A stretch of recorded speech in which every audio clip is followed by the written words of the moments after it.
ความคิดเป็นตัวกำหนดชีวิตของทุกๆคนที่บ่รู้ความจริงคือธรรมและหลายคนปล่อยความคิดเป็นตัวกำหนดชีวิตของเจ้าของเองความคิดนี่เกิดมาจากไสเกิดมาจากสัญญาอารมณ์ความรู้สึกในความยินดีพอใจอันมีมานานมีมาแต่ในอดีตชาติจนถึงปัจจุบันชาตินี้นั่นแหละในความคิดนี่โยมฝังอาสวะคืออารมณ์ความรู้สึกพอใจตัวเดียวความรู้สึกพอใจในความสุขปรารถนาความสุขปรารถนาความมีและความเป็นมีอย่างเป็นอย่างความพอใจในรูปลักษณะท่าทางของบุคคลสัตว์สิ่งของความพอใจในรสชาติอาหารหรืออย่างต่างๆความพอใจในกลิ่นความพอใจในเสียงความพอใจในความสัมผัสนี่แหละจึงบอกว่าคนที่บ่เข้าใจธรรมะบ่เข้าใจความจริงของชีวิตบ่เข้าใจอนิจจังทุกขังอนัตตาบ่เข้าใจความเป็นธรรมดาสิ่งใดสิ่งหนึ่งเกิดธรรมดาสิ่งนั้นดับเป็นธรรมดาคนทั้งหลายเหล่านี้จึงตกอยู่ใต้อำนาจของความคิดจึงเป็นตัวกำหนดชีวิตของเขาด้วยการกระทำให้เป็นเกิดเป็นรูปธรรมมั่งด้วยคำพูดมั่งนี่แหละจึงบอกว่าคนเฮามันตกอยู่ใต้อำนาจของความคิดส่วนผู้ศึกษาธรรมแล้วเขาสิพยายามที่จะกำหนดความคิดนั่นแหละบ่ตกอยู่ใต้อำนาจของความคิดนั้นจึงถูกกำหนดให้รู้ด้วยสติถ้ารู้เท่าทันความคิดแต่ความคิดก็บ่อาจสามารถที่จะเป็นกำหนดชะตาชีวิตของเขาได้เลยเราตั้งหากเป็นผู้กำหนดความคิดรู้ความคิดของเจ้าของเองแล้วก็บ่ปล่อยให้ความคิดนั้นเกิดคิดนึกปรุงแต่งมโนภาพจินตนาการต่างๆเนี่ยเพราะมันรู้เพราะสติเพราะอำนาจสมาธิเรียกว่าจิตตั้งมั่นเมื่อจิตตั้งมั่นเกิดมีสมาธิมันก็มีกำลังมันก็บ่ปล่อยให้จิตคิดวิธีของพวกเฮาจึงมีว่าเฮาจะต้องเป็นผู้ควบคุมความคิดบ่ให้ความคิดควบคุมเฮาคำว่าการควบคุมความคิดนี่มันก็มีวิธีของมันอยู่แล้วเฮาอาศัยความแยบคายเฮาอาศัยปัญญาของพระพุทธเจ้าที่มาสั่งสอนพวกเฮาก็คืออาศัยอานาปานสติลมหายใจเข้าออกเป็นวิธีการหลอกความคิดจนการฆ่าความคิดหรือฆ่ากิเลสแบบนิ่มๆเป็นที่บ่ทรมานเป็นวิธีที่ฝึกได้ง่ายพร้อมนะฮะจึงว่าเอาสติมากำกับความคิดเพื่อให้ความคิดนี้อยู่กับลมหายใจเข้าออกมันบ่มีโอกาสได้คิดปรุงแต่งไปตามรูปรสกลิ่นเสียงสัมผัสกระทบรู้สึกโดยสัญญาเก่าๆอารมณ์ความรู้สึกเก่าๆเรื่องเก่าๆมันบ่มีโอกาสได้คิดไปเพราะว่ามันถูกควบคุมไว้โดยลมหายใจมาถูกควบคุมไว้โดยลมหายใจแล้วอาการที่จิตมันสงบมันปัสสัทธิมันปีติมันปลื้มมันได้พักผ่อนมันคลายความกังวลใดๆทั้งสิ้นที่เฮาบ่ปล่อยให้มันคิดไปในรูปรสกลิ่นเสียงถึงบุคคลสัตว์สิ่งของหรือเรื่องราวเก่าๆโอกาสที่จะเกิดอารมณ์ความรู้สึกในความพอใจและบ่พอใจก็ถูกระงับลงในขณะนั้นพบก็ดับไปชั่วขณะในการฝึกไปเรื่อยก็เกิดเป็นสติวินัยโยไปเลยดอกบัดนั่นแหละเกิดเป็นความตั้งมั่นเกิดเป็นความคล่องเกิดเป็นสติอัตโนมัติไปเองดอกนั่นแหละจังบอกว่าคนเฮาเนี่ยสิเป็นไปตามความคิดให้ความคิดเป็นผู้กำหนดชีวิตของตนแต่ถ้าบุคคลผู้ประพฤติธรรมแล้วเขาถึงความประเสริฐแล้วรู้แล้วความคิดนั้นเราเป็นผู้กำหนดมันเองไม่ใช่ให้มันปล่อยความคิดกำหนดเฮา เราต้องเป็นผู้กำหนดความคิดด้วยสติเนี่ยสติปัฏฐานสี่จึงเป็นหนทางอันเอกเอสามโควิสุทธิยาหนทางเอกหนทางแห่งความบริสุทธิ์หนทางมันเป็นหนึ่งเนี่ย พวกเขาจึงพึ่งพยายามปฏิบัติตามเพิ่นเถอะสติแปลว่านึกแปลว่าคิดแปลว่าคิดถึงลมหายใจเข้าออกเพื่อสิหลอกเพื่อสิล่วงเพื่อสิเป็นกุศโลบายในการไม่ปล่อยให้จิตคิดไปในเรื่องต่าง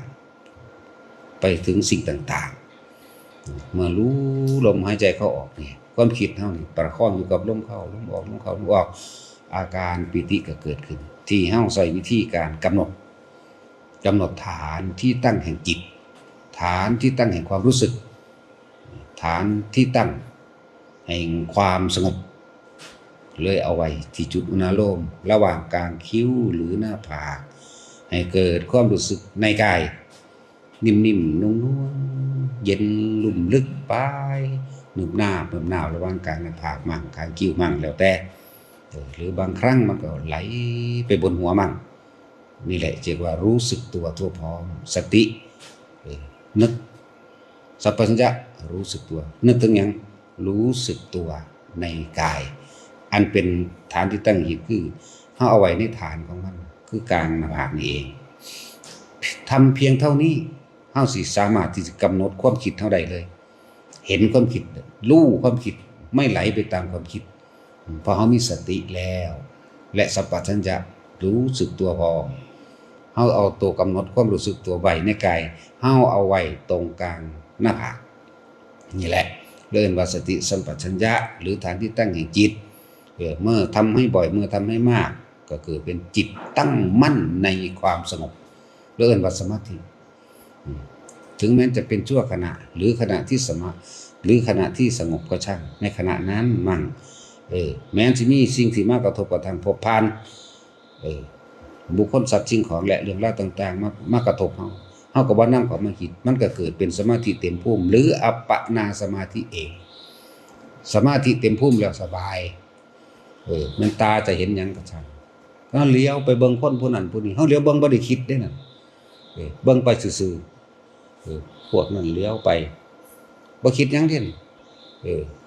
บ่ได้คิดหยังจนก็ว่าอันนี้ควรหรือไม่ควรซื่อๆได้จังบอกที่จริงที่ตากวาดสายตาไปเสียงที่เฮาได้ยินไปอันใดมันเป็นประโยชน์ก็บ่เป็นประโยชน์ควรหรือไม่ควรต่างหากเด้เฮาจังเว้าเว้านี่เว้าโดยธรรมเว้าบ่มีเจตนาในเอาความแพ้หรือชนะบ่มีเจตนาในว่าผิดหรือถูกแต่ว่าควรหรือไม่ควรมีต่างหากเป็นประโยชน์หรือไม่เป็นประโยชน์นี่ต่างหากที่ตาเบิ่ง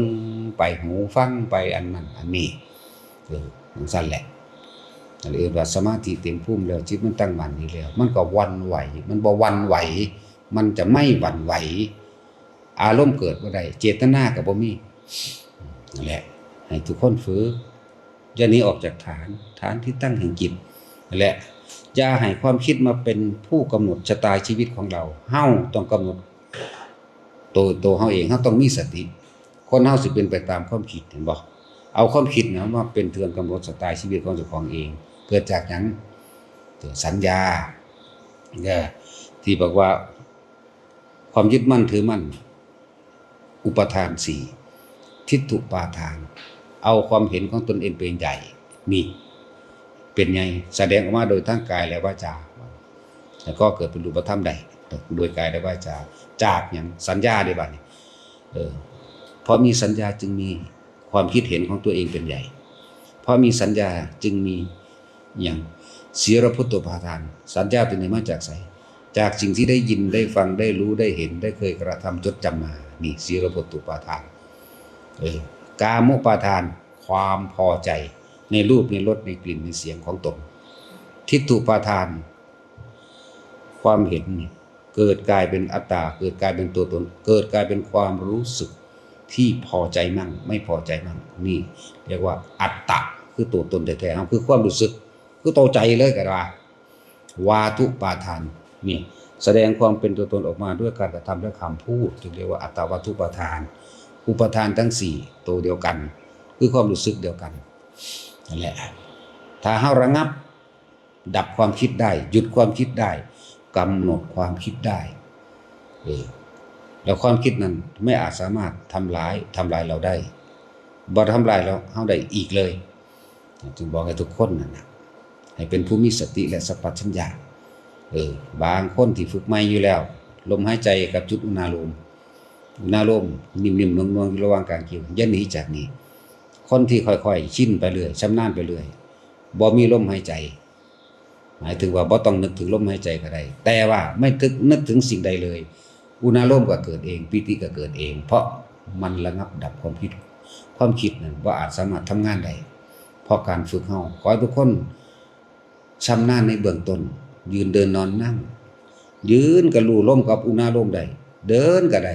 นอนก็ได้นั่งอยู่ก็ได้หรือทำการใดๆก็ได้นั่นแหละแล้วต่อไปจากนั้นเฮาสิเป็นผู้มีสติรู้ขึ้นมาเองหรอกบ่ต้องนึกถึงลมแต่ว่าความรู้สึกนิ่มนวลกลางหน้าผากอยู่ในกายเฮาเกิดได้นั่นแหละกายเวทนาจิตเวทนากายรวมกันเป็นหนึ่งเราจะเห็นธรรมคือสิ่งทั้งหลายทั้งปวงเห็นหยังแน่ล่ะเห็นทุกข์เพราะเข้าไปยึดก็ไม่ทุกข์เห็นสาเหตุแห่งทุกข์เพราะไม่แสวงหาเพราะมีความปรารถนามีความอยากได้อีกอย่างแล้วเพราะรู้ทันความคิดแล้วเห็นสมุทัยดับทันทีนิโรธทันทีกันเลยส่วนคำว่ามรรคมีองค์8นั่นแหละสิ่งนี้ควรสิ่งนี้ไม่ควรสำหรับผู้คนดับจากวันผู้พันดับกระทำความเห็นให้ตรงตามความเป็นจริงสะก้อนนี่แหละทุกสมุทัยนิโรธมรรคเฮาก็รู้มันล่ะทุกอย่างสิรวบลงพุ่นได้บัดเวลาก็อีหยังเกิดขึ้นก็ช่างอนิจจังอนัตตาจบอยู่ตรงนี้เพราะว่ามันเห็นตามความเป็นจริงแล้วอนิจจังกับอนัตตาเป็นธรรมดาของโลกเป็นธรรมที่บ่ตายเป็นธรรมที่บ่ตายเป็นของที่อมตะนี่จึงบอกว่าธรรมบ่ตายเพิ่นจึงเอายอดแห่งความรู้ทั้งเบิดมารวบตรงที่อนิจจังทุกขังอนัตตาส่วนคนบ่ยึดแล้วมันบ่มีได้ถูกมีแต่อนิจจังกับอนัตตาเลิกขาดหายออกจากความเป็นตัวตนเลยว่าสุญญตา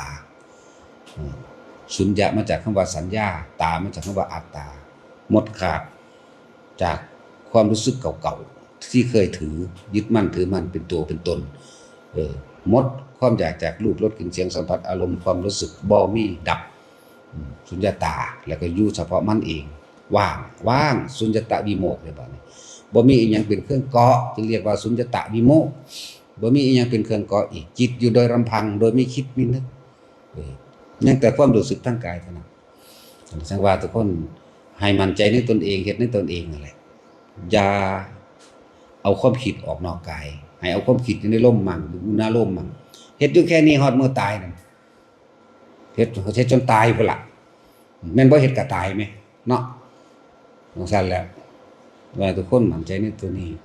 เทียบเอาเองตัวประสบการณ์ตัวเองนั่นแหละคือความรู้จริงตัวเองคือประสบการณ์ตัวเองนั่นแหละถ้ากูออกจากลมหายใจหมายถึงคิดออกถ้าคิดออกจากลมหายใจกับนิ่มๆนุ่มๆกลางหน้าผากเวลาพูดไปซะไปห่วงผู้นั้นไปฮักผู้นี้ไปสั่งคนนั้นไปสั่งคนนี้อยู่มื้ออื่นพบเกิดแล้วนั่นทุกข์แล้วเด้นั่น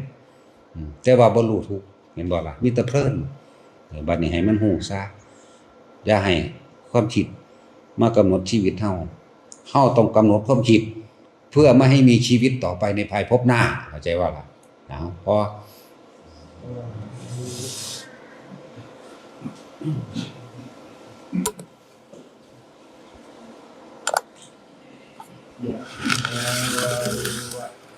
ปุราปะทิปุเรนติสาขะลังเววะเมวะอิโตทินังเปตานังอุปกัปปะติอิทิตังปัจจิตังตุมหังคิปะเมวะสมิจฉตุสัพเพปุเรนตุสังกัปปาจันโทปนะระโสยะธามณิโชติระโสยะธาสัพพิติโยวิวัชชันตุสัพพะโรโควินาศตุมาเตภวัตวันตรายโยสุขีทีขายุโกภวะอาภิวาทนาสีริสนิจังมุทาปัจจาย ตารโอธรรมวันทันติอายุวันโนสุขังภาลัง วะตุสัพพมังคะลัง รักขันตุสัพพเทวตาสัพพพุทธานุภาเวนะสัทธาสุขีภวันตุเตภาวะตุสัพพมังคลังรักขันตุสัพพเทวตาสัพพธรรมานุภาเวนะสัทธาสุขีภวันตุเตภาวะตุสัพพมังคลังรักขันตุสัพพเทวตาสัพพสังฆานุภาเวนะสัทธาสุขีภวันตุเต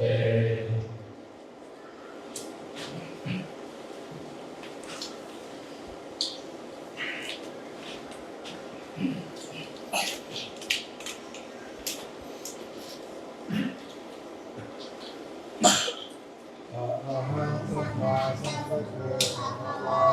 โตสัมมาสัมพุทธังอะภิวาเทโตวะภะโตภะคะวะตาธัมโมธัมมังนัมัสสามิโอภะสุตาโนภะคะวะโตสาวกสังโฆสังฆังนะมามิ นะนะโมพุทธานังนะนะโมโพธิยานะโมวิมุตตานังนะโมวิมุตติยานะโมสัพพัญญุตยานะเอเมนะสัจเจนะ